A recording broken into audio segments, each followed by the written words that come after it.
नमस्कार, मैं हूं bridge Dwivedi. Amar Ujala the bonus में आप सभी का स्वागत है। सरकार ने यूपीएस एनपीएस पर एक बड़ा ऐलान किया है जिससे आपके पेंशन फंड का पूरा प्लान बदल सकता है। सरकार ने साफ कहा है कि अब कर्मचारियों को सिर्फ एक बार का मौका मिलेगा कि वे यूनिफाइड पेंशन स्कीम यानी यूपीएस से बाहर निकलकर नेशनल पेंशन स्कीम यानी एनपीएस में शिफ्ट हो सकेंगे। वित्त मंत्रालय ने अपने नोटिफिकेशन में साफ कहा है कि यह सुविधा सिर्फ एक बार और एक तरफा होगी, यानी अगर किसी कर्मचारी ने यूपीएस से एनपीएस में स्विच कर लिया तो वो वापस यूपीएस में नहीं जा पाएगा। ये ऑप्शन केवल उन्हीं कर्मचारियों के लिए है जिन्होंने पहले से यूपीएस का ऑप्शन चुना है। इस पर हम लोग विस्तार से समझेंगे, बातचीत करेंगे। हमारे साथ जुड़ रहे हैं all India NPS employees federation के president doctor Manjeet Singh Patel. Sir, बहुत बहुत स्वागत है आपका द बोनस में।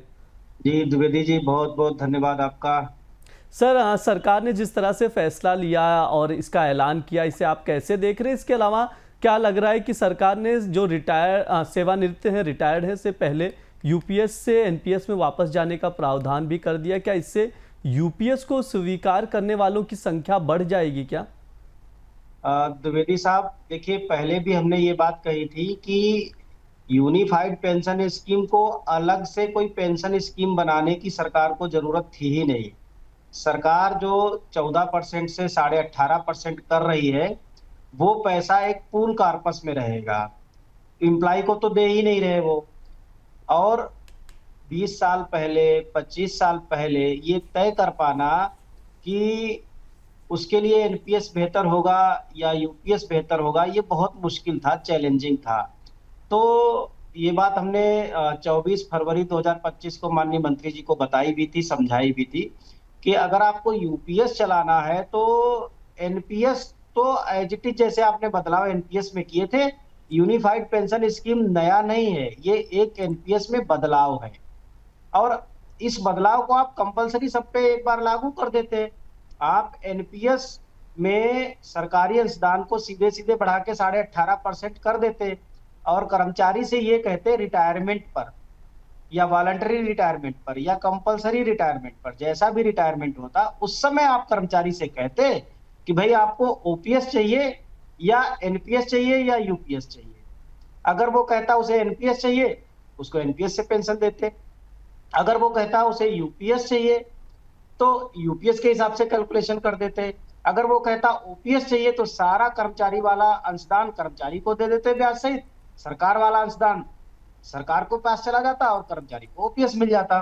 तो ये तो इसको नई पॉलिसी बनाना ही मेरी समझ के बाहर है कि इसको इन्होंने यूनिफाइड पेंशन स्कीम नाम क्यों दिया, एकदम बेतुका था।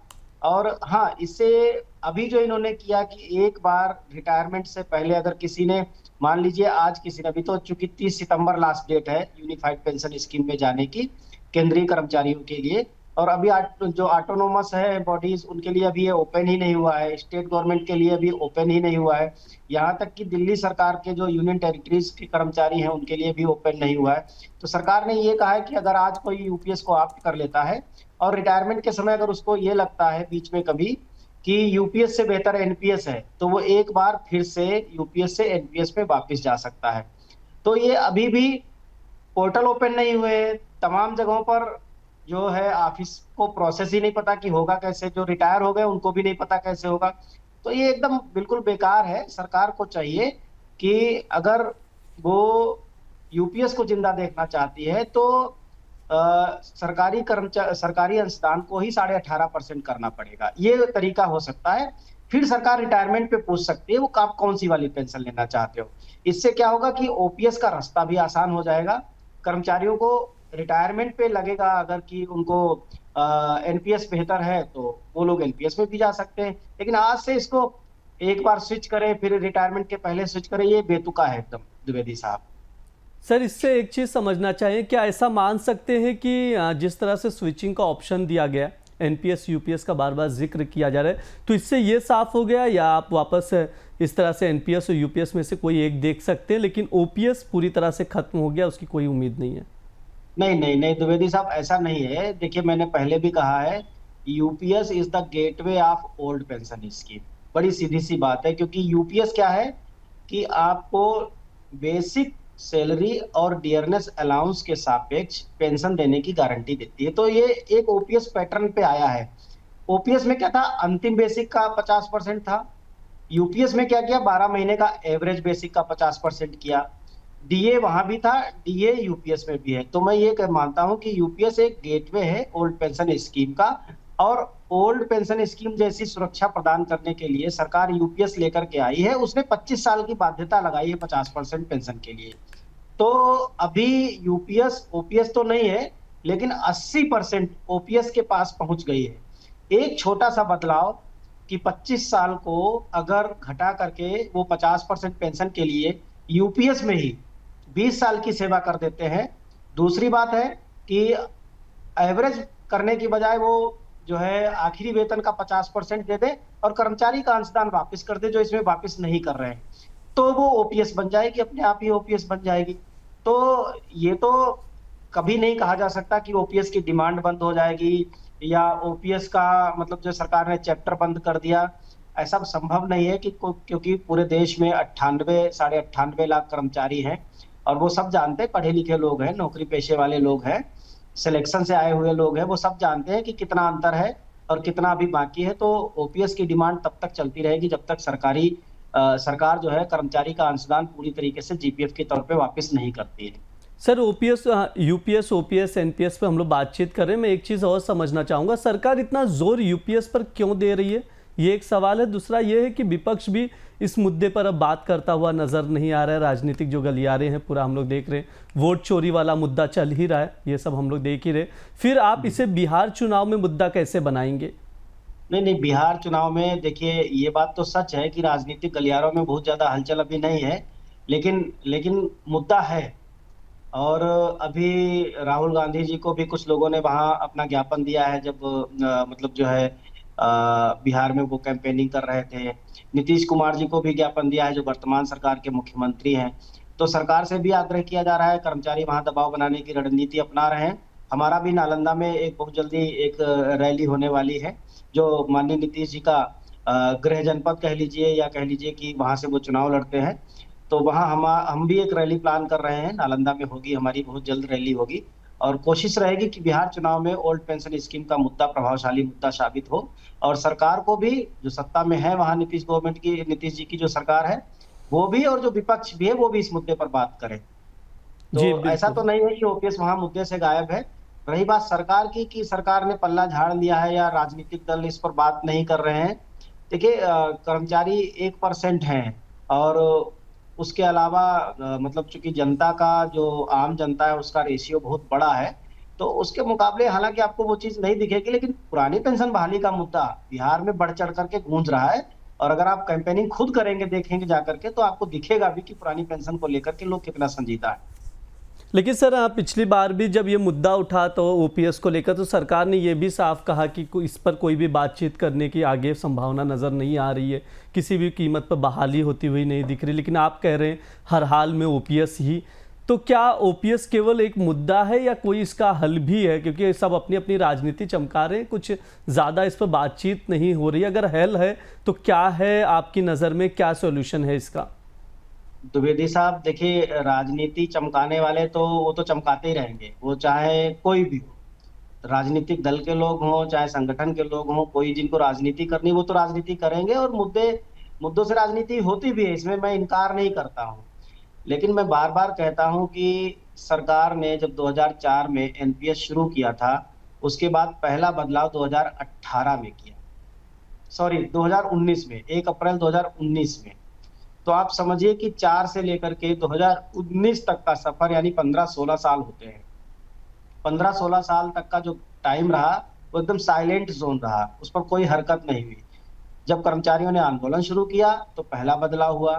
फिर 30 मार्च 2021 को हम लोगों ने डेथ एंड डिसेबिलिटी के केस में ओपीएस का विकल्प लागू करवाया। अगर वही विकल्प एक बार रिटायरमेंट पर भी सरकार दे दे तो ओपीएस अपने आप बहाल हो गई। अब उसके बाद सरकार यूपीएस लेकर के आई है, यूनिफाइड पेंशन स्कीम।